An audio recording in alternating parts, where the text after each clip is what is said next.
Welcome to Carmen Coeducation, Strive to Excellence.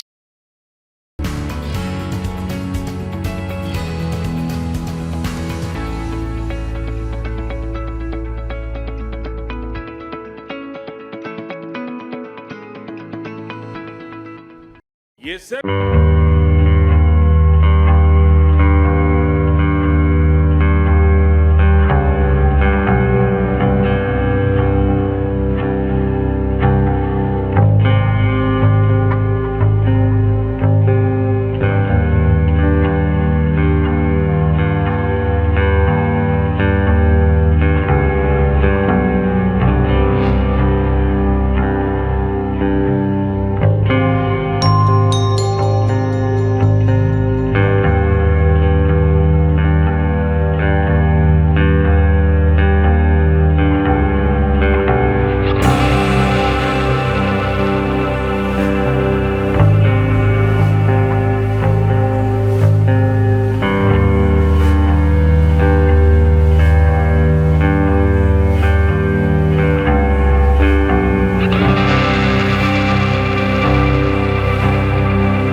Bharat की संसद की ये दो अनमोल तस्वीरें हैं।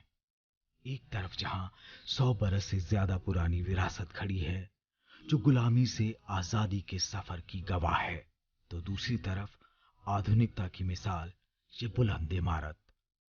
जीवन को प्रासंगिक बनाए रखने में विरासत और आधुनिकता दोनों ही जरूरी हैं, दोनों के मायने हैं।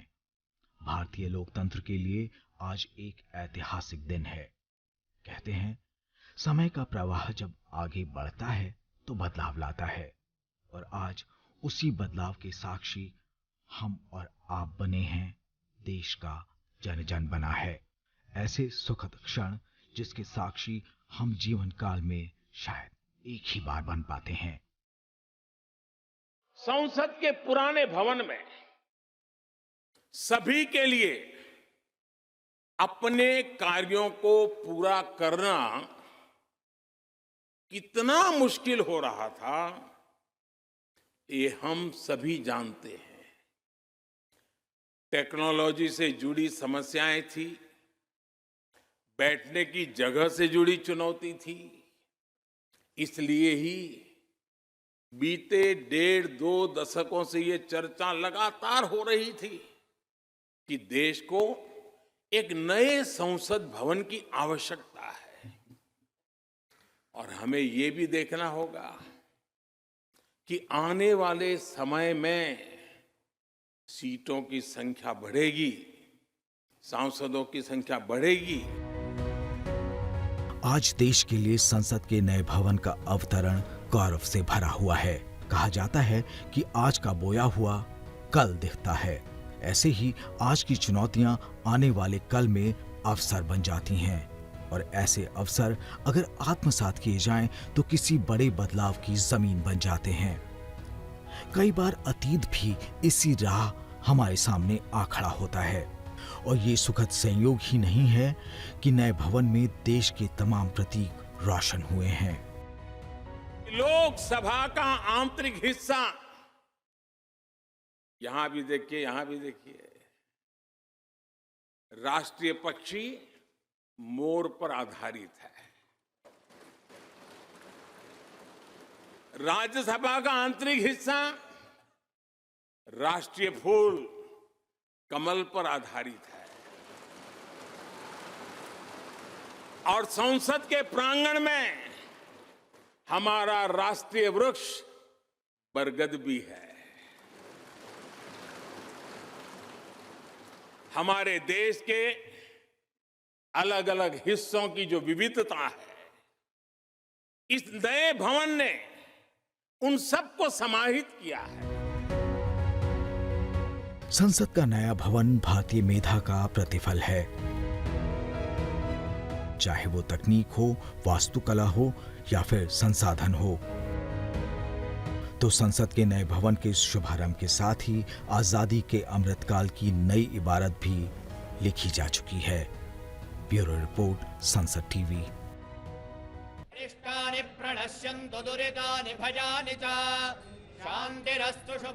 28 मई का सूर्योदय साक्षी बना भारत की संसद के नए भवन के लोकार्पण का।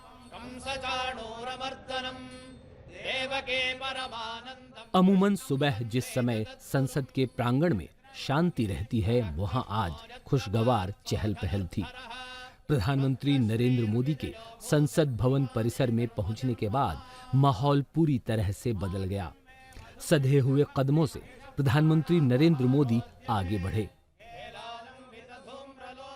उनका स्वागत लोकसभा अध्यक्ष ओम बिरला ने किया।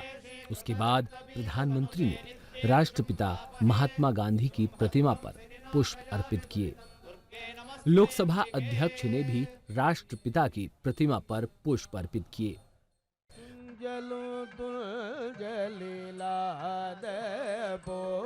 मंत्रोच्चार के साथ पूजा प्रारंभ हुई। प्रधानमंत्री ने संसद के नए भवन के उद्घाटन के मौके पर ईश्वर का आशीर्वाद लेने के लिए कर्नाटक के श्रृंगेरी मठ के पुजारियों द्वारा वैदिक मंत्रोच्चार के बीच अनुष्ठान किया।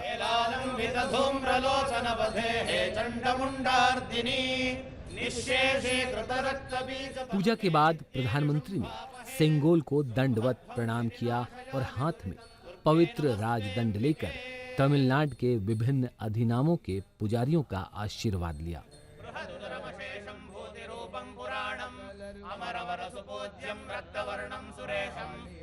इसके बाद प्रधानमंत्री ने लोकतंत्र के नए मंदिर में विधि विधान के साथ सेंगोल की स्थापना की।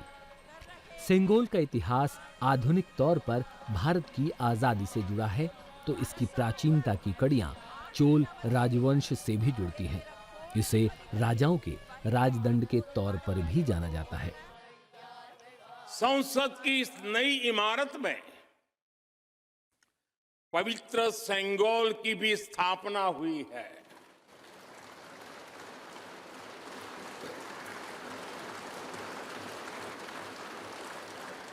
महान चोल साम्राज्य में सेंगोल को कर्तव्य पथ का, सेवा पथ का, राष्ट्र पथ का प्रतीक माना जाता था। राजा जी और आदीनम के संतों के मार्गदर्शन में यही सेंगोल सत्ता के हस्तांतरण का प्रतीक बना था।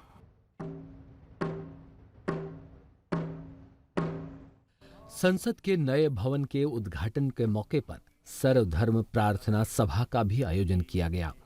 सर्वधर्म प्रार्थना सभा में हिंदू, मुस्लिम, सिख, ईसाई, जैन, बौद्ध और पारसी समेत कई धर्मों के धर्मगुरुओं ने प्रार्थनाएं की। जो प्रभु कीनो सो पल मालो, ए सुमत साधु ते पाई, सब में रव रया प्रभु एक, पेख पेख नानक बिगसाई।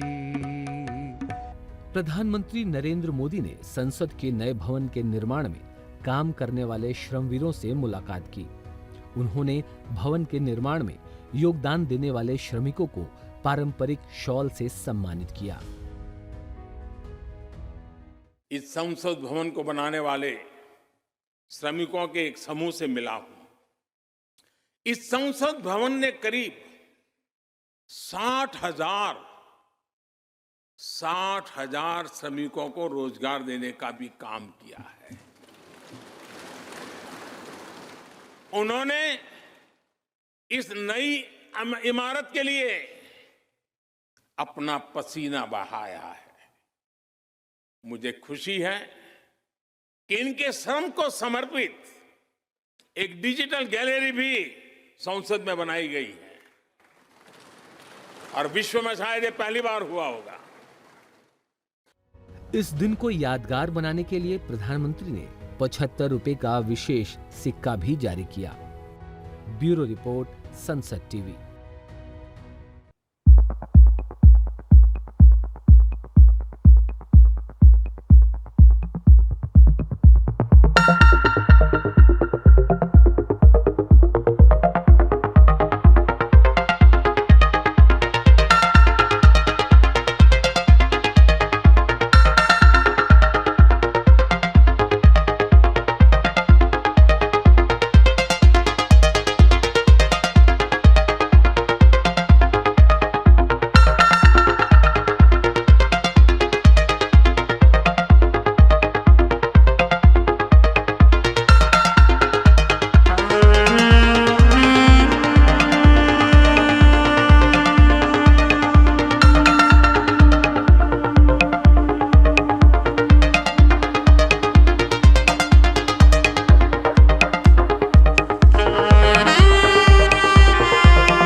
सिंह आभा।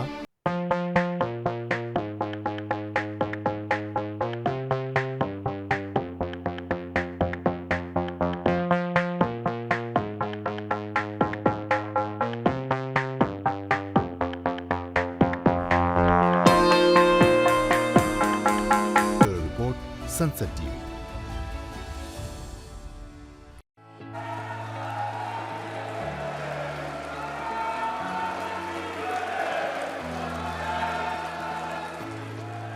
प्रधानमंत्री नरेंद्र मोदी ने संसद के नए भवन के उद्घाटन करने के साथ ही ये भी बता दिया कि भारत के लिए अगले 25 वर्ष कितने अहम हैं। उन्होंने भारत के लिए विकसित राष्ट्र बनने का लक्ष्य रखा। उन्होंने कहा कि हालांकि ये लक्ष्य बड़ा है, लेकिन यही समय है और सही समय है। आज से 25 साल बाद भारत अपनी आजादी के 100 वर्ष पूरे करेगा। हमारे पास भी 25 वर्ष का अमृत कालखंड है। इन 25 वर्षों में हमें मिलकर भारत को विकसित राष्ट्र बनाना है।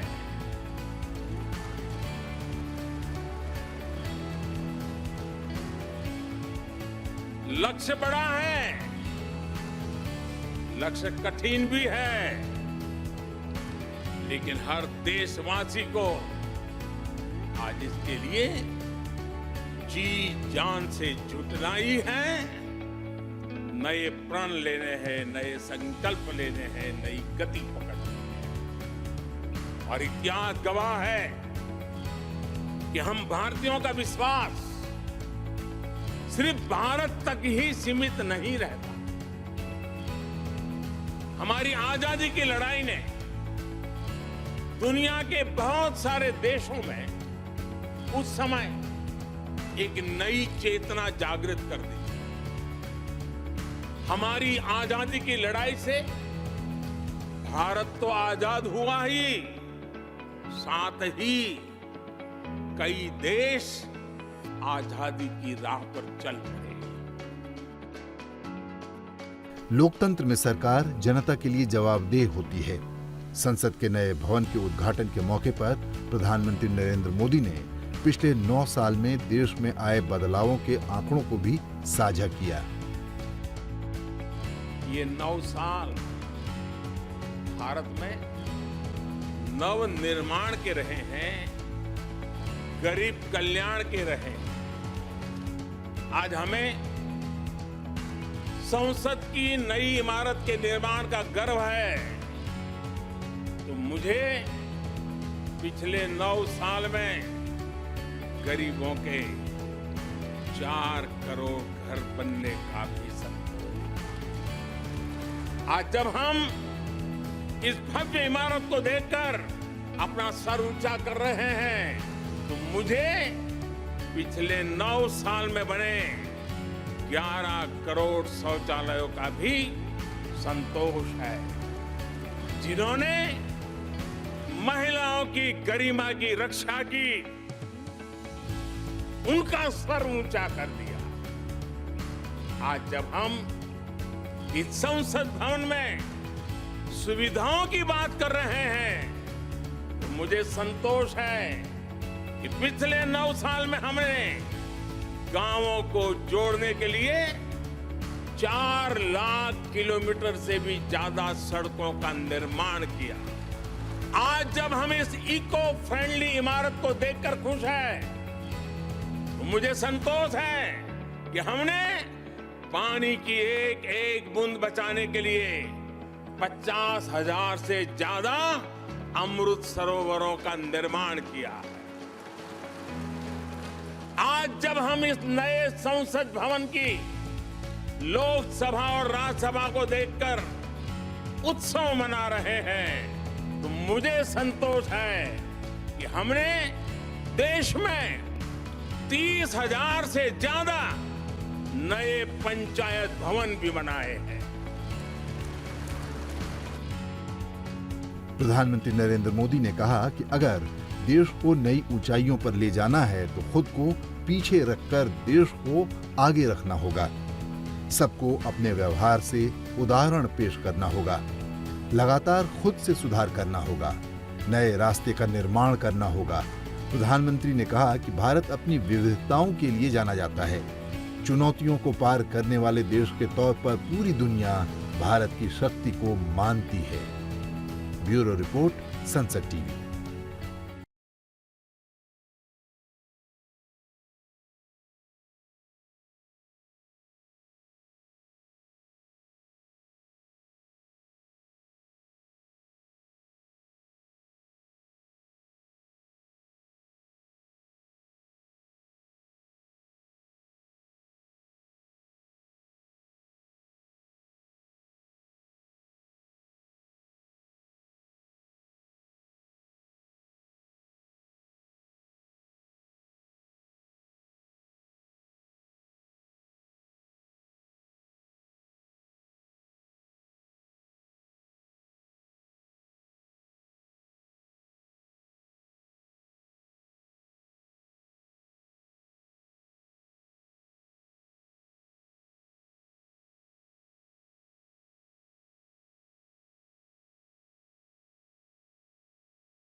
Welcome to Karman Coeducation, Strive to Excellence.